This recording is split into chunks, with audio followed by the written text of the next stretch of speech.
Gunfire cracks through the cypress trees. Smoke hangs low over the swamp, thick and sour, refusing to drift. Shoot him. Another blast, then another. The dogs are losing their minds, teeth bared, straining at leashes, their howls swallowed by Spanish moss and stagnant water. Men in riding coats wade forward through knee-deep mud, boots sinking, pistols shaking in their fists. He stands in the clearing, no charging, no begging, standing. A tall figure, dark against the grey-green swamp, chest heaving, one arm hanging at an unnatural angle. Blood runs down his side. You can see where a bullet struck. You can see where another tore through flesh, but he does not fall. Again they fire. The recoil jerks their wrists. Smoke stings their eyes. Still he stands. One of the hunters crosses himself. Another mutters something about African magic. The dogs whimper now, uncertain, as if even they feel the wrongness of it. The way a man shot more than once should more than once already be face down in mud. Instead, he moves slowly, deliberately toward them. The men stumble back, and in that moment, before history names him outlaw, before planters write reports, before newspapers distort him into something inhuman, the legend begins. They will say he was bulletproof. They will say the swamp protected him. They will say he had powers brought from Saint-Domingue, that he danced with spirits who turned lead aside. They will call him a monster. But before he became that word, he was Bras Coupé, and this is where his story refuses to die. The swamp closes around the clearing like a fist. Humidity presses against skin. Mosquitoes swarm in clouds thick enough to choke. The air smells of rotten gunpowder and river silt. He staggers now, no because bullets cannot touch him, but because they have. The first shot tore into his shoulder days ago. The wound festers, infection creeps beneath skin. His left arm, shattered by gunfire in an earlier clash, hangs nearly useless. That injury is how he's earned the name they whisper, Bras Coupé, cut arm or broken arm. He bleeds, he breathes, he is mortal, but fear distorts what men see. Louisiana in the 1830s is a place balanced on memory. Memory of Haiti's revolution, memory of enslaved people who overthrew masters and burned plantations to the ground. White planters in New Orleans and along the river parishes live with that memory under their skin. They look at a powerful enslaved man who refuses to kneel, who survives months in the swamp, who curses them in a language they do not understand, and they see Haiti rising again.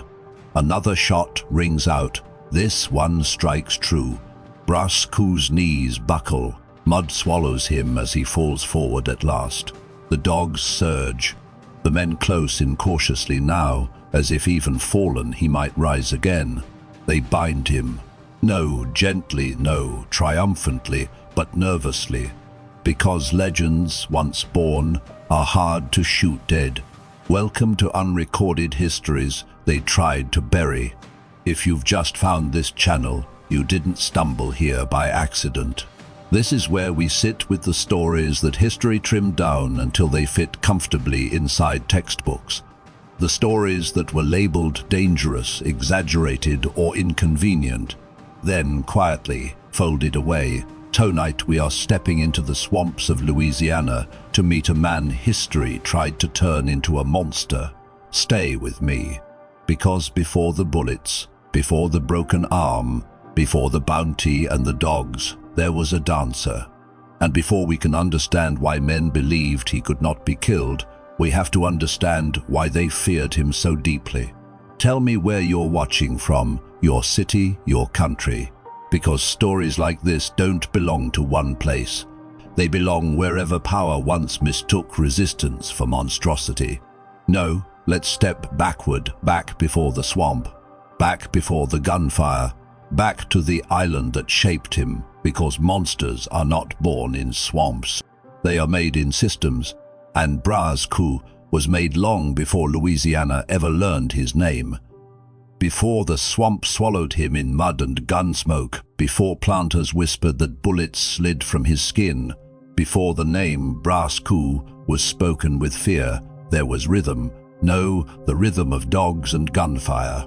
The rhythm of drums, Saint-Domingue. Late 18th century, an island vibrating with sugar, wealth, and rebellion. The air there did not sit heavy like Louisiana's bayous. It shimmered with heat and salt and cane fields stretching toward mountains.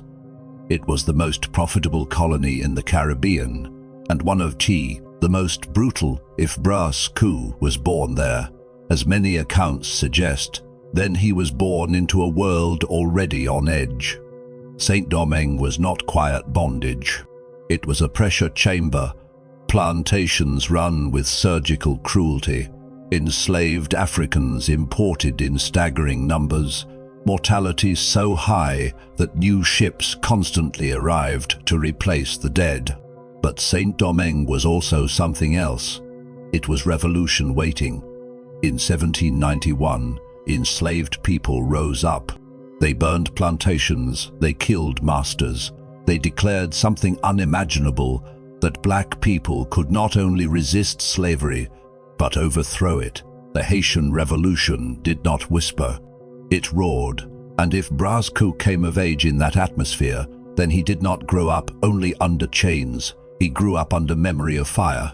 Even if he was a child when the revolution erupted, he would have lived inside its aftermath, lived inside stories of resistance, lived inside a culture where African spiritual traditions did not vanish quietly but adapted, hardened, survived. By the early 1800s, Saint-Domingue was no longer French. It was Haiti, the first black republic in the Western Hemisphere. White planters fled. Some brought enslaved people with them. Money landed in Louisiana. New Orleans, especially after the Louisiana Purchase in 1803, became a place where Caribbean memory mixed with French, Spanish, African, and American systems. It was a place that danced. Congo Square, Sundays, drums and call and response rhythms echoing through the humid air. Enslaved Africans and free people of color gathered there, permitted limited expression under watchful white eyes. They danced traditional steps from Senegambia, from Congo, from Dahomey. They carried rhythm across oceans, and somewhere in that world moved a man known for dancing. Accounts describe Bras Coupé as tall, striking, strong, muscular in a way that commanded attention. His body was not just labor, it was presence. He did not blend into fields. He entered space, and when he danced, people watched. We must be careful here. History did not leave us a diary from him. It left descriptions filtered through others, observers, reporters, storytellers. But across those fragments, something repeats. He was charismatic. He moved like someone who refused invisibility. And in Louisiana's plantation system, charisma could be dangerous. Unlike the British colonies, Louisiana retained elements of French and Spanish legal codes even after becoming American. The Code Noir, originally French, structured slavery with brutal clarity, also carried distinct cultural layering, Catholic ritual, Creole hierarchy, complex color lines. But no matter the legal nuance, the core truth remained: he was enslaved. And enslaved men who carried revolutionary memory inside them did not always bow easily. If he came from Haiti, he came from a place where enslaved people had seen masters fall. White Louisianans knew this. They watched Haitian arrivals with unease. Fear travels quietly. A man shaped by revolution, placed back into bondage, carries something planters cannot measure. Perhaps Bras Coupé was first owned by a planter near New Orleans. Some accounts suggest he was enslaved in the German coast region upriver, an area that had already experienced revolt in 1811. Yes, that matters. In 1811, Enslaved people in Louisiana launched one of the largest slave revolts in American history along the Mississippi River. White planters crushed it brutally, but they never forgot it. No, imagine being a powerful Haitian-born enslaved man dancing publicly at Congo Square in a region still haunted by rebellion. It is not difficult to see how suspicion would form, how whispers would begin. He was not merely a field hand, he was spectacle, and spectacle, under slavery, had limits. There are moments when rhythm becomes too strong, when presence becomes threat, when a man stands too tall. Perhaps it was during a dance that eyes began watching him differently. Perhaps it was during a workday when he refused an order or held a gaze too long. Accounts vary. But what repeats is this: he did not move like someone broken. He moved like someone remembering something else. And in a slave society, memory is subversive. Let me ask you something. What happens when a system built on control encounters someone who does not appear internally conquered? No openly rebellious, no brandishing weapons, but carrying himself as though chains are temporary. The dancer becomes problem, the strong body becomes risk, and risk invites discipline. Discipline in Louisiana was not theoretical, it was public. Whipping posts, iron collars, branding, stocks placed in view of other enslaved people. Punishment was spectacle meant to instruct, and sooner or later spectacle would meet spectacle. Because the dancer from Saint-Domingue had entered a land that feared what he represented, he may not have spoken of revolution, he may not have organized revolt. But in a society built on paranoia, sometimes posture is enough. And posture, once marked, does not go unnoticed for long. The swamp was still far away, the gunfire still years ahead, but the tension was already forming. A powerful Haitian-born enslaved man, a plantation culture terrified of rebellion, a body that refused invisibility. It does not take prophecy to see where that road narrows. And when punishment came, it did not break him, it revealed something else entirely. The whip was coming, and with it, the moment that would begin turning a dancer into a legend. The whip did not come in secret. It never does.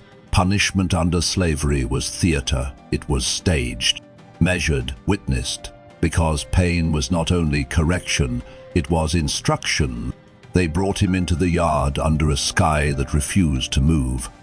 The Louisiana air sat thick against skin, the kind of humidity that presses breath shallow.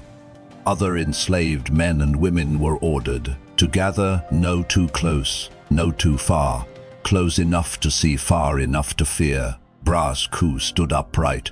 His wrists were bound, his back bare. They say he had been defiant, refused an order, spoken words not meant to be spoken. Perhaps he had danced in a way that felt too alive. Perhaps he had carried himself as though he belonged to no one. The exact offense is unclear in the record. That, too, is part of slavery's design. The details of injustice blur. The punishment remains sharp. The overseer stepped forward. Leather creaked. The first strike landed across his back with a sound that seemed to cut the air in half. A gasp moved through the gathered workers. No, because they had never heard a whip before, but because they had, and they knew what followed. The second strike, the third, skin opening, blood rising. The overseer did not rush. Punishment was deliberate. The goal was not immediate collapse, it was demonstration. They wanted him bent, they wanted him howling. They wanted him broken in a way that erased posture. But something in the yard shifted. Bras Coupé did not scream, he did not beg. He did not collapse to his knees after the 10th or the 15th lash. Accounts say he stood, silent. Some say he muttered words in a language unfamiliar to white ears. Some say he called on spirits. Some say he cursed the plantation. The exact words are lost, filtered through fear, rumor plantation record. But the reaction is not. Planters began to whisper, because silence under punishment is dangerous. A body that absorbs pain without public submission unsettles the logic of control. Let me ask you something. What frightens authority more, resistance with weapons or resistance without visible fear? The whip continued. By the time it stopped, his back was carved open, but he was still upright, still breathing, steady, still watching. And something else happened that day, something invisible but irreversible. The people forced to witness it did not see only suffering. They saw endurance, and endurance when witnessed can become myth. He was taken away after left to heal.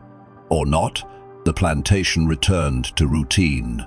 Cane cut, cotton picked, horses fed, but stories began to move, quietly, in kitchens, in quarters. In the slow rhythm of night talk, they say he did not cry. They say he spoke words that made the overseer uneasy. They say he promised the land itself would remember. And whether those words were real or shaped by retelling, they gained weight, because Louisiana was not far removed from Haiti.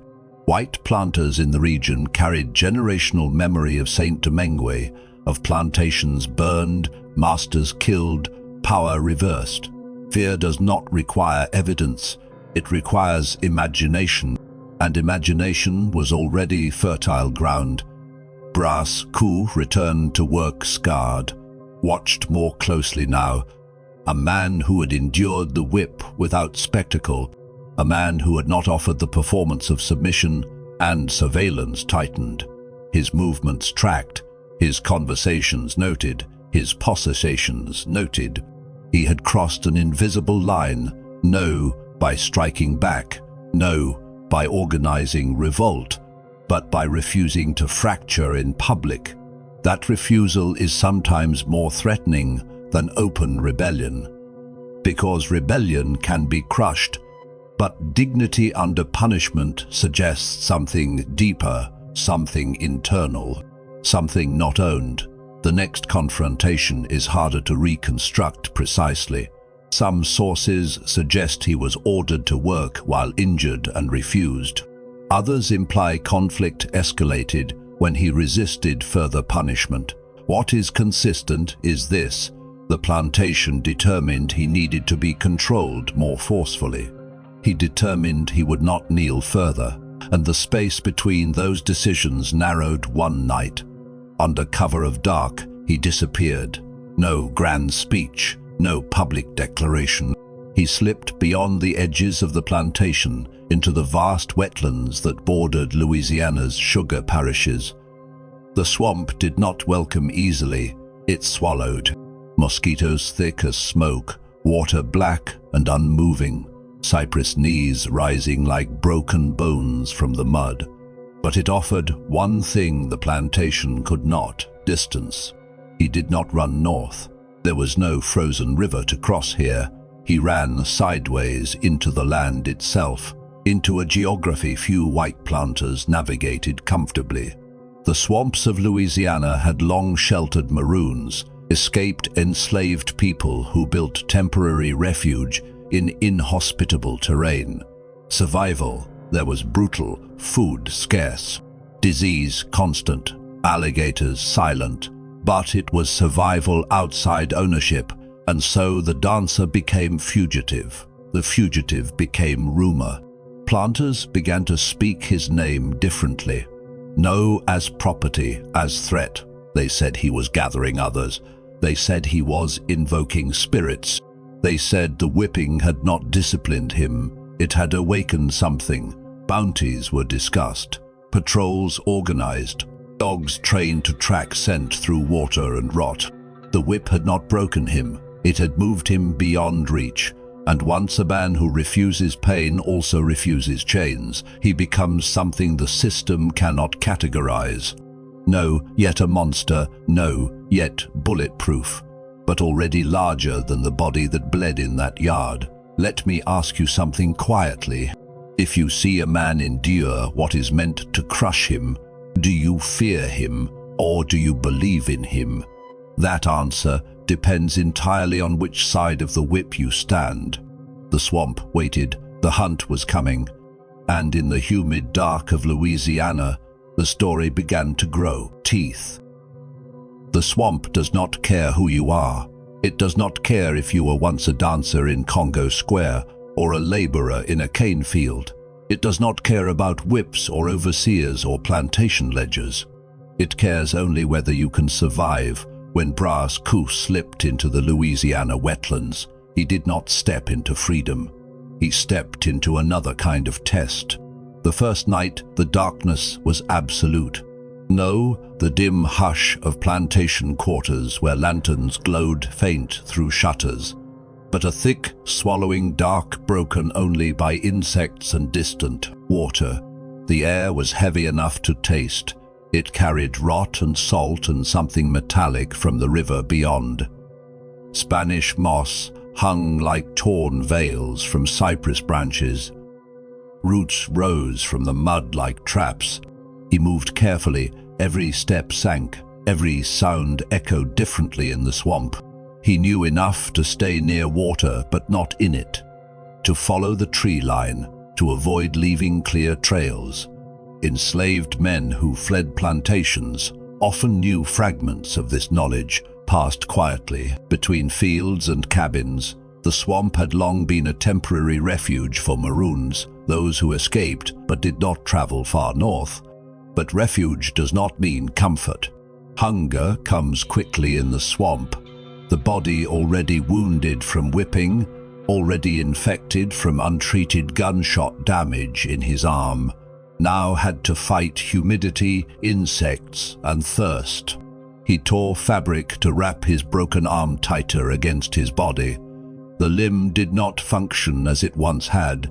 Some accounts say the injury came later during pursuit. Others suggest it was damaged earlier, under punishment.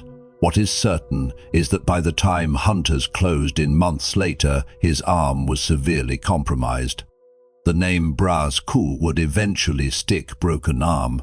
Cut arm, the body marked, but that first stretch of nights in the swamp, he was still simply a man hiding in terrain hostile to everyone. Days passed, or perhaps weeks.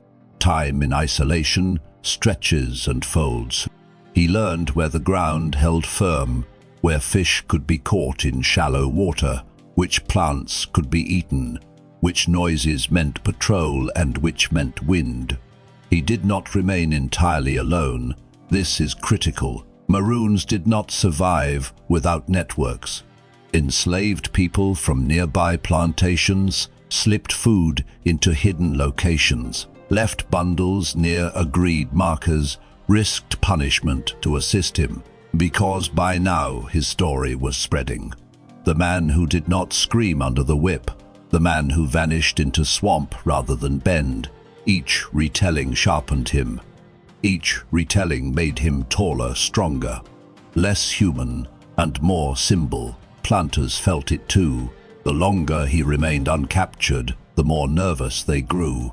Louisiana in the early 19th century was not distant from memory of revolt. The 1811 German coast uprising still lived in white imagination. Enslaved men marching toward New Orleans with makeshift weapons before being crushed brutally. That memory did not fade, it hovered. No. A powerful Haitian-born enslaved man was living free in the swamp. To some enslaved laborers, that meant hope. To planters, it meant possibility. Possibility is dangerous. They began organizing patrols, horsemen with dogs, men armed with rifles and pistols, determined to end what they increasingly described as a threat. Bounty announcements circulated. The message was clear: this is not a runaway. This is an example that must be destroyed. Let me ask you something. When fear grows faster than fact, what happens to the story? Bras Coupé likely survived in harsh conditions. Rain drenching skin until clothes rotted, Mosquitoes biting until fever hovered, mud pulling at legs with every step. He was not building an army, he was surviving. But survival prolonged becomes legend. Months without capture transformed him in plantation imagination. Bullets would not kill him, they said. Dogs could not track him, they said. He moved through water without leaving scent. He cursed fields and crops would fail. None of these claims appear in early written records with certainty, but they appear in oral retellings, in planter fear, in later newspaper descriptions. The myth was building before the bullets ever flew, and the swamp amplified it, because swamps distort sight and sound. A man glimpsed through cypress trees can appear twice his size. A shadow can look like defiance. A splash can sound like strategy. Planters, already uneasy, saw not one fugitive but potential rebellion hiding in mud. Enslaved communities saw something else. A man living outside ownership, a man who had not been reclaimed. Each time patrols returned empty-handed, that belief strengthened. Each time dogs lost scent in standing water, the story grew. They began calling him more than Bras Coupé. They began calling him something closer to invincible. But invincibility in the swamp is an illusion. Food was scarce. Infection spreads quickly in warm water. Broken bones do not heal cleanly without care. He grew thinner, weaker yet still moving, and the longer he remained uncaptured, the more determined the hunters became. The swamp, which had first felt like refuge, slowly narrowed. Dogs were trained to track through water more effectively. Hunters learned the terrain, bounties increased. And rumor, that double-edged blade, continued to carve him into something supernatural. Let me ask you something carefully. When a hunted man survives longer than expected, does that make him powerful? Or does it expose the fragility of those hunting him? Because this is the part of the story where perspective splits. To planters, he was a destabilizing force. To enslaved observers, he was proof that chains could be broken, even if only temporarily. And to himself, perhaps he was simply tired of bending, tired of pain delivered publicly, tired of watching posture interpreted as threat. The swamp held him, but not forever, because legend invites confrontation. And soon, confrontation would arrive in gunfire. The hunters were learning the land. The dogs were closing in. And the clearing where bullets would finally fly was already waiting beneath the cypress trees. The dogs found the scent at dawn. No clean, no sharp. The swamp had done its work, water swallowing footprints, mud blurring direction, but hunger leaves patterns, and hunger had begun to slow him. The men came quietly at first, rifles slung low, boots wrapped in cloth to muffle sound. They had learned the swamp, now learned how it breathed, learned where ground held weight and where it swallowed the careless whole. The air that morning carried something brittle, humidity without wind. Even the insects seemed suspended. Then the first dog broke into a frantic howl. The hunters moved. Branches snapped, water splashed. A bird lifted suddenly from a nearby tree, wings cutting through still air. He stepped from behind the cypress trunk with the slow steadiness of someone who has already accepted the outcome. He was thinner now, cheekbones sharper, clothes torn, one arm hanging stiff and angled wrong, the broken limb that gave him his name, but his back was straight. The lead hunter raised his rifle. Fire, the shot cracked across the clearing. Smoke bloomed, the bullet struck. You could see the impact, the jerk of his torso, the brief stumble, but he did not fall. The second shot followed. Then a third. Mud erupted near his feet. One round tore through his side, another grazed flesh. Blood darkened his shirt almost instantly. Still he remained upright, no untouched, no invulnerable, but standing. And that is the moment the story fractures, because in the space between bullet and collapse, imagination rushes in. The hunters hesitated, no long, just long enough. Long enough for one to mutter something under his breath about African charms. Long enough for another to feel something cold behind his ribs. Not fear of a man, but fear of something larger than explanation. They fired again. This time the impact drove him backward. His knees buckled. He dropped into mud. The dogs lunged, restrained only by the shouting of men who were suddenly unsure whether the body in front of them would rise again. Let's be clear, he was not bulletproof. He was bleeding badly. What made the moment powerful was not magic. It was refusal. Refusal to collapse immediately. Refusal to perform terror. Refusal to die on someone else's timetable. He tried to push himself upright once more. That broken arm dragged useless beside him. The other hand pressed into mud slick with his own blood. For a second, one long stretched second, it looked as though he might stand again. The men shouted, another shot rang out. This one struck closer to center. He went still, no, because bullets slid away, but because enough of them finally struck true. They approached cautiously. Dogs straining, rifles ready. One hunter nudged his boot against Bras Coupe's leg. No movement. They bound him anyway, bound his wrists tightly, even unconscious, even wounded beyond resistance. Because myth does not dissolve easily once it has formed. They had been hunting a rumor for months. They had told each other stories on the ride out. He cannot be killed. He curses crops. He calls spirits. No, faced with his blood soaking into Louisiana soil, the truth stood before them. He was flesh. He was bone. He was tired, but the delay between first shot and final collapse would not vanish. It would grow. By the time the men rode back toward New Orleans with him tied across a horse, word was already outrunning them. They shot him and he stood. They shot him again, and he kept moving.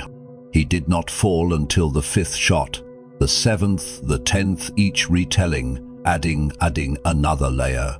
Each retelling stretching the moment just a little further from fact. Because this is how legend works. No, in lies, in elongation. A pause becomes proof. A second becomes miracle. The swamp that had hidden him now seemed to testify for him. They carried him through town not as quietly as they had intended. Curiosity followed. Doors opened, children peered from porches. Free black residents watched carefully from behind shuttered windows. He was conscious by then barely. Eyes half open, breath shallow, the broken arm swollen and dark.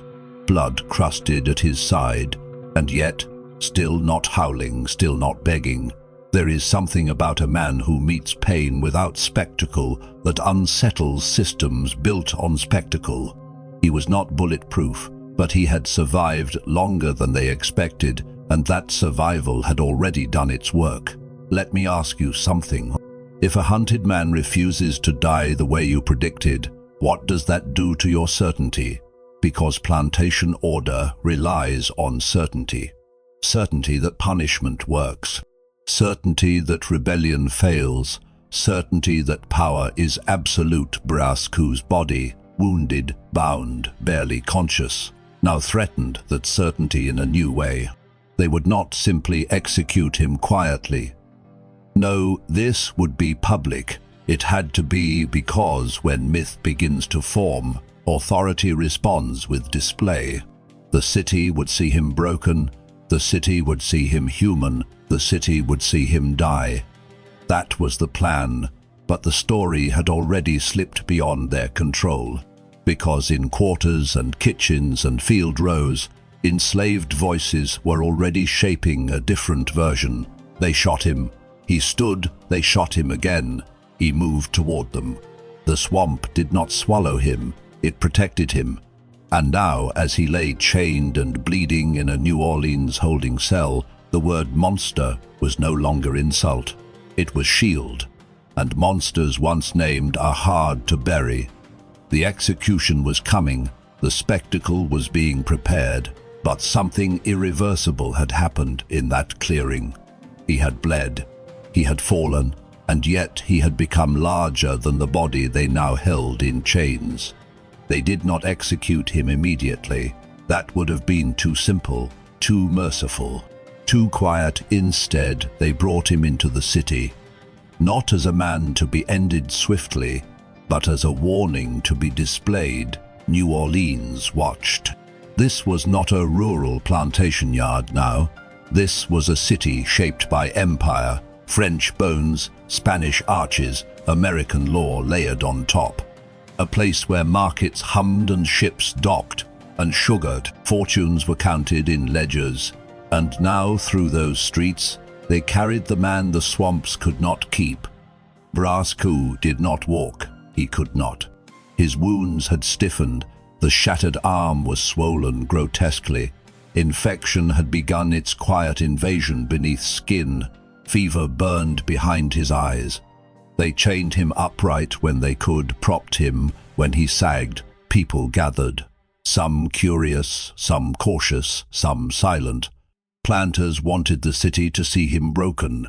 They wanted myth replaced with flesh. See no bulletproof, no supernatural, just another body. But spectacle cuts both ways. Because as he was moved through the streets, what people saw was not magic undone. They saw endurance. He did not thrash. He did not plead. He did not lower his head in submission. He looked when he could lift his gaze directly ahead. That posture again. That same posture from the whipping yard. From Congo Square, from the swamp clearing, it had survived bullets. And that was its own kind of disruption. Authorities debated how to handle him. Records from the time describe concern. No, only about his crimes, assault, resistance, escape, but about the attention he had drawn. They needed control restored. Public execution was the answer. A body displayed, pain made visible, reassurance delivered. The place chosen would not be hidden. The message would not be subtle. On the morning of his execution, the air over New Orleans hung heavy with anticipation. Crowds gathered early, white citizens in pressed coats and hats, enslaved laborers ordered to attend, free people of color watching carefully from edges of streets, children perched where they could see. Executions under slavery were not simply punishment. They were theater. They reaffirmed hierarchy. They drew a line in sand and dared anyone to cross it. Bras Coupé was brought forward. Weak now, the fever had worsened. In some accounts, his arm had been so severely damaged that amputation was considered or partially attempted before death, though historical certainty here remains debated. What is certain is that his body was failing. No, because bullets could not touch him, but because too many had. And because swamp survival had cost more than anyone watching could measure, they tied him upright, rope biting into skin already bruised and torn. The crowd leaned forward, some expecting spectacle, some expecting apology, some expecting a monster to reveal itself. He did neither. No grand speech survives in record. No dramatic final curse captured in court transcript. What remains is simpler. He stood as long as he could, breathing slow, eyes open. There is power in refusing to perform fear. Let me ask you something. If the state parades you as proof of its dominance, and you refuse to look dominated, who truly controls the moment? The executioner stepped forward, the mechanism prepared. Silence spread outward like ripples on water. Even those who had shouted during his capture now watched carefully, because something about him had unsettled them from the beginning. The order was given. The act carried out. His body jerked, then stilled. And just like that, they believed it was over. The monster had been killed. Authority restored, the swamp quieted, the city reassured. But they underestimated something. They underestimated the way stories move, because even as his body hung, even as officials declared order intact, the version of him that mattered most was already leaving that square. Not in ink, in memory, enslaved men and women who had seen him whipped and not scream, who had heard of the months in the swamp, who had repeated the moment of gunfire when he stood after the first shot. They carried a different narrative, no of invincibility, of resistance. And resistance, once embodied, does not disappear with rope. The white crowd dispersed, some satisfied, some relieved, some muttering that superstition had been foolish. But fear does not evaporate instantly. It lingers in quiet rooms at night. It appears in dreams. It questions certainty. Because if one man could endure so much before falling, what else might be possible? Let me ask you something honestly. Why did they need the execution public? Why not end him quietly in a cell? Because public fear must be countered publicly. Because rumor must be drowned in spectacle. Because myth must be shot, bound, and displayed. And yet, despite all that effort, the word they chose for him would not stay buried. Monster, they meant it as condemnation, as warning, as caricature. But language shifts in the mouths of the oppressed. Monster can become legend, legend can become shield. By evening, his body was removed. The square returned to routine. Markets reopened, ships docked. The city inhaled as though equilibrium had returned, but beneath that surface, something subtle had changed.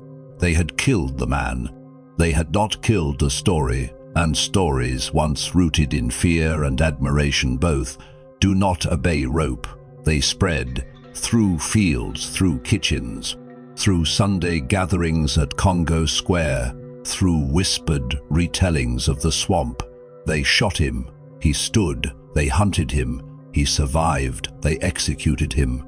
And still we speak his name. The spectacle had ended, but the reckoning had only begun. They thought the rope would finish it, that once the body stilled, once the crowd drifted back to markets and ledgers, once the square was washed clean of whatever had spilled there, the story would shrink. But stories do not shrink under pressure. They harden.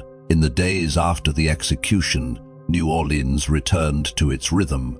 Carts rattled over cobblestone. Steam lifted from riverboats along the Mississippi. Sugar shipments were tallied. Cotton weighed, deals negotiated. Outwardly, nothing had changed, but in the quarters outside the city, something had shifted. The man who would not scream under the whip. The man who walked into the swamp instead of kneeling. The man who stood after the first shot, he was gone. And yet he was not gone, because spectacle cuts both ways. White planters had intended a warning. But warning requires fear to move in one direction. Instead, fear had split. Some planters slept lightly after that. Dogs seemed to bark longer into the night. Shadows between trees felt less harmless. No, because they believed he would rise from the dead, but because they had seen how long he lasted. They had seen how much force it required. They had seen hesitation flicker across hunters' faces in that swamp clearing. You cannot unsee that. And the enslaved community, they remembered something else. They remembered posture. They remembered that he did not lower his eyes. They remembered that even bound and bleeding, he did not beg. That memory does not disappear when a body does. It migrates. In cabins lit by dim flame, his name moved quietly from mouth to mouth. No always loudly, no always boldly, but steadily. Bras Coupé, some spoke it with awe, some with caution, some with a tone that carried something like hope. The details shifted with retelling.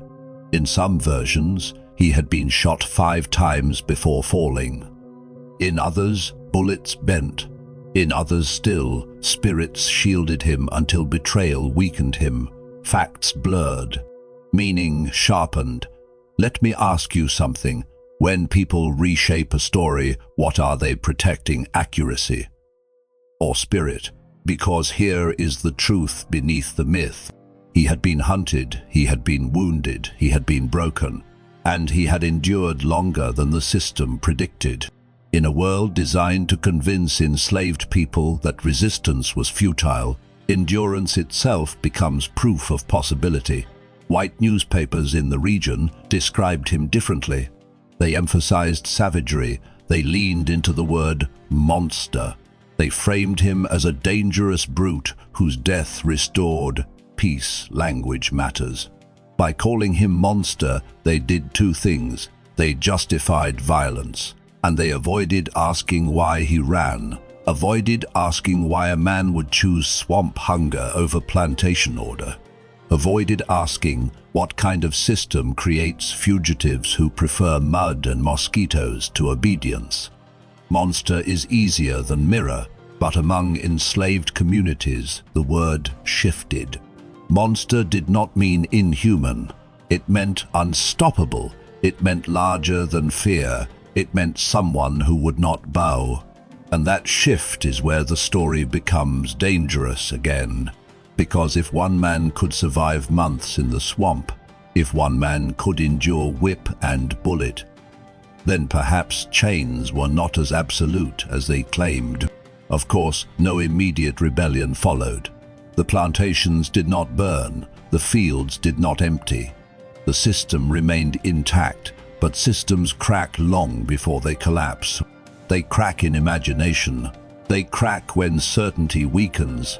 Bras Coupé did not overthrow Louisiana, but he unsettled it, and sometimes unsettling is the beginning. Years passed. Other fugitives fled. Other punishments were carried out. Other executions staged.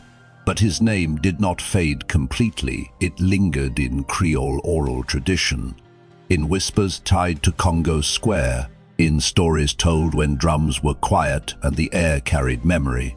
Over time, the legend thickened. He became less a man and more a symbol. Some stories made him supernatural outright. Some insisted bullets truly could not kill him until betrayal intervened. History and folklore braided together. And here is where we must tread carefully. As historians, we seek clarity. As storytellers, we respect memory. He was not bulletproof. But the fact that people needed him to be, that tells us something deeper. It tells us that under slavery, people searched desperately for examples of endurance, for proof that pain was not the final word, and they found that proof in him. Let me ask you something quietly. When oppression is constant, what sustains hope? Grand revolutions, or small defiant lives that refuse to disappear quietly? Bras Coupé's life was not long. His rebellion was not organized. He did not draft manifestos. He did not lead armies, but he lived in a way that forced both sides to react. The planters reacted with bullets and rope. The enslaved reacted with story, and story travels further than rope.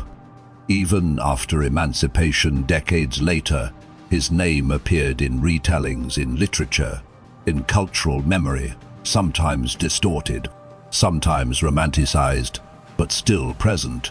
Because what he represented could not be erased.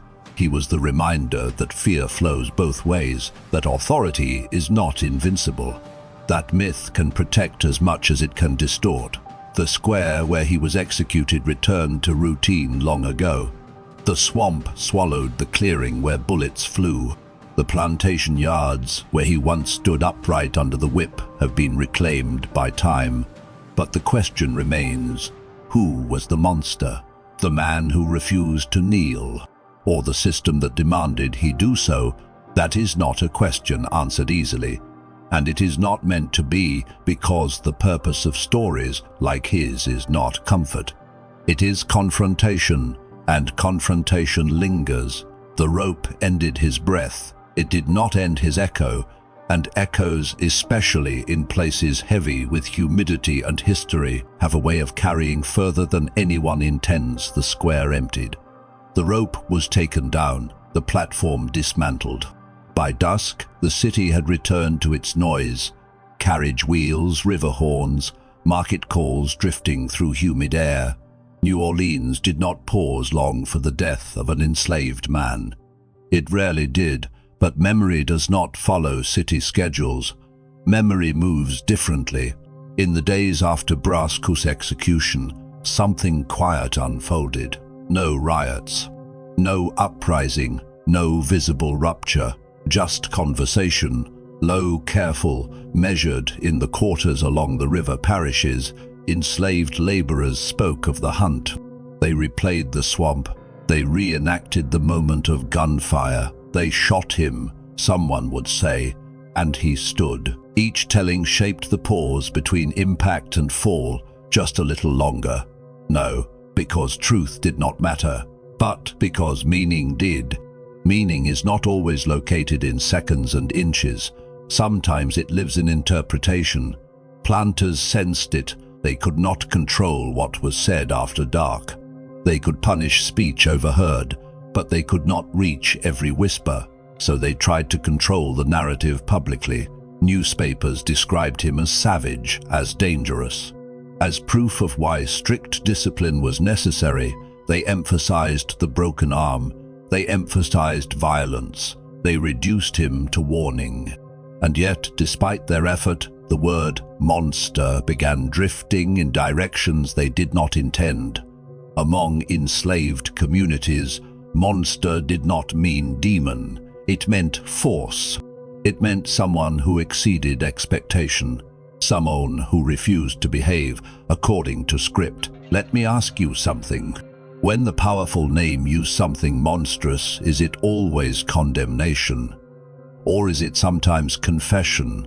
Because calling him monster allowed white society to avoid a harder truth, that what they feared was not magic, it was defiance. Bras Coupé's story began to merge with older traditions, African cosmologies carried across the Atlantic, Vodou memory from Haiti, spiritual frameworks where protection, endurance, and ancestral power were not fantasy but worldview. To enslaved listeners shaped by those traditions, the idea that he could stand after gunfire was not absurd. It was symbolic. Bullets strike flesh. But spirit does not collapse easily. Over time, the swamp itself entered the story as participant. They said it hid him. They said it swallowed dogs. They said it bent sound to confuse hunters. Landscape became ally, and in that retelling, Louisiana's geography shifted from hostile terrain to collaborator in resistance. That matters because slavery tries to isolate. It convinces you the land belongs to someone else. But when the swamp becomes refuge in story, the land is reclaimed symbolically. Bras Coupé did not escape permanently, he did not win, but in legend he became something larger than outcome. He became possibility, and possibility is contagious. Years turned, decades shifted. The Civil War would come and go. Slavery would be abolished in law. But the cultural memory of resistance did not start in 1865. It had roots deeper than that, roots like his. Writers later picked up his name. Some romanticized him, some exaggerated, some blurred fact into folklore entirely. In certain Creole tales, he became almost mythic, a figure who could command elements, who moved like shadow, who was betrayed rather than defeated. Historians later tried to separate record from embellishment, and that work is necessary. But we must understand something carefully. Folklore does not survive because it is accurate. It survives because it satisfies emotional need. And what emotional need did Bras Coupé's legend satisfy? The need to believe that the enslaved body could not be fully conquered. The need to believe that endurance mattered. The need to believe that even when killed, Resistance could not be erased. Let me ask you something honestly. If you were living under constant surveillance, constant threat, constant dehumanization, would you cling more tightly to stories of defeat or stories of defiance? Bras Coupe's execution was meant to shut down imagination.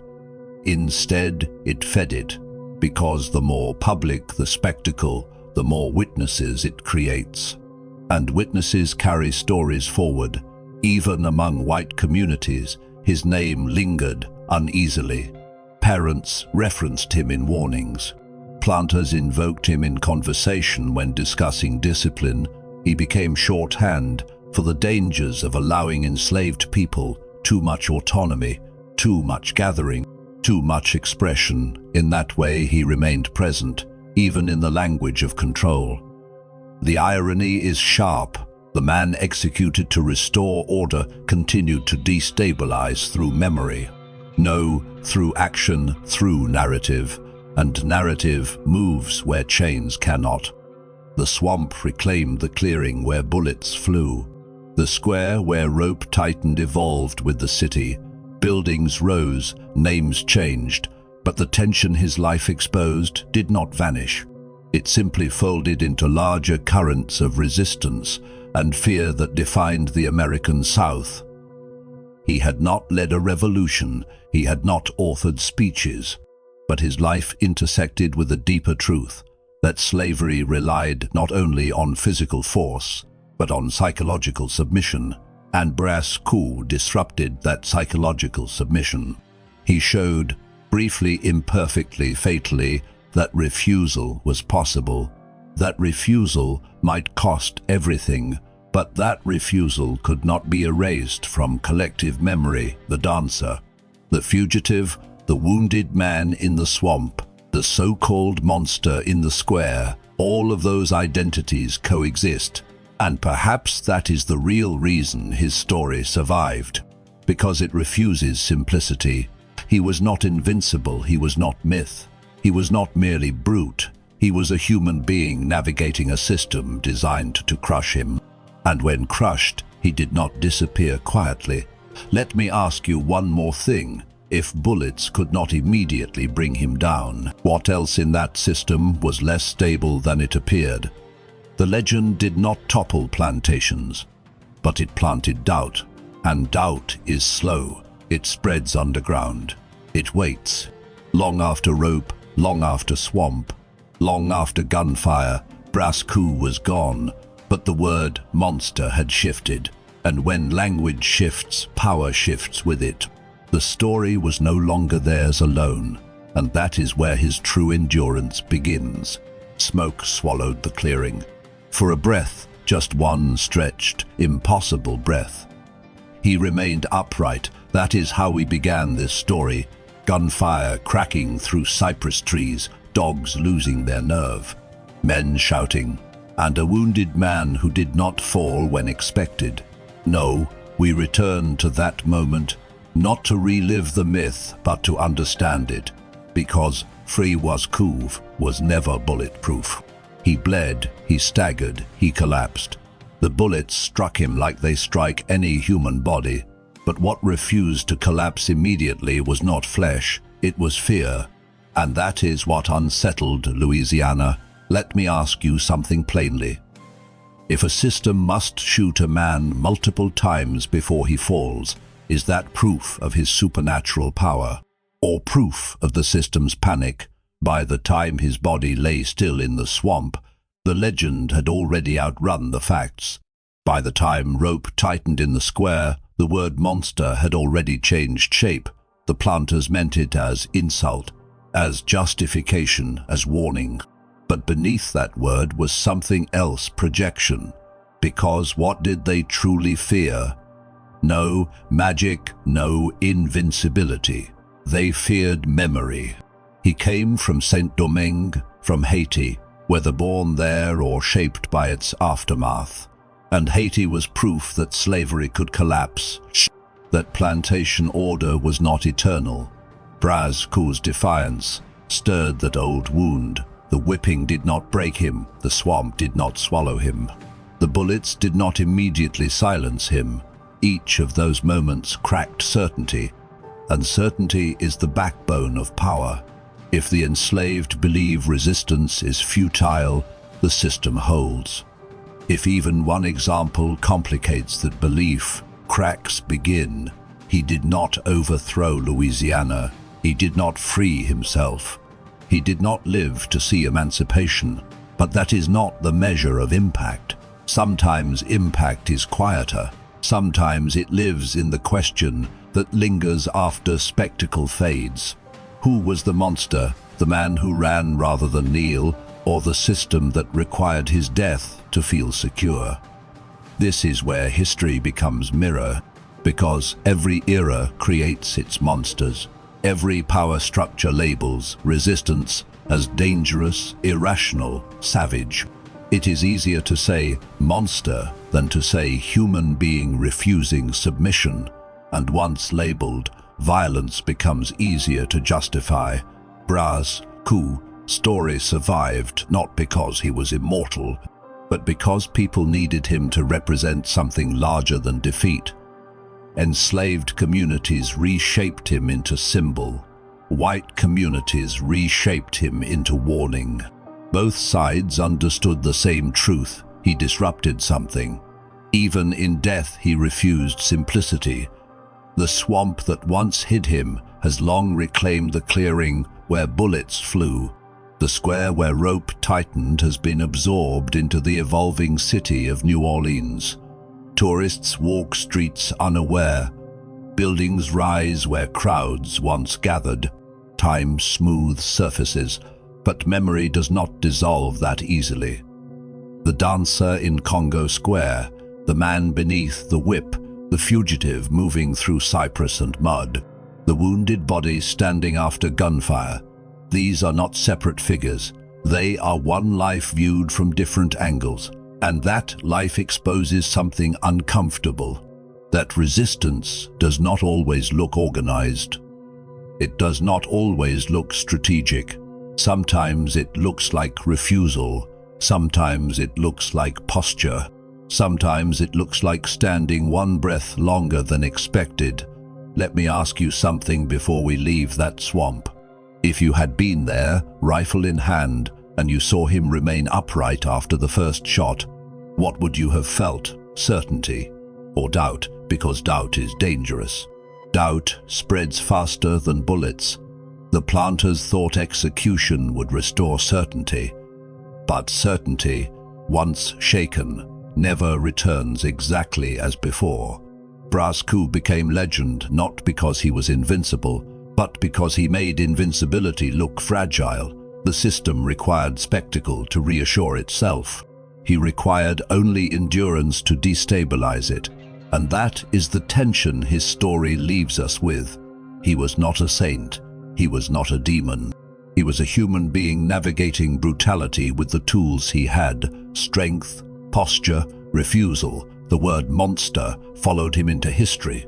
But perhaps the more honest question is this: who needed that word more, him or the society that feared him? That is the history they tried to bury. No, the myth of bulletproof skin, but the truth that fear runs both directions. The shots rang out, he fell, the rope tightened, the body stilled, but the story did not. And here we are, generations later, still standing in that clearing, listening to echoes between cypress trees, asking ourselves what truly makes a monster. If this story unsettled you, let it tell me where you're watching from, your city, your country, because Bras Coupé's story does not belong only to Louisiana. It belongs wherever power mistakes defiance for monstrosity. The swamp is quiet now, but the echo remains. And echoes have a way of outliving gunfire,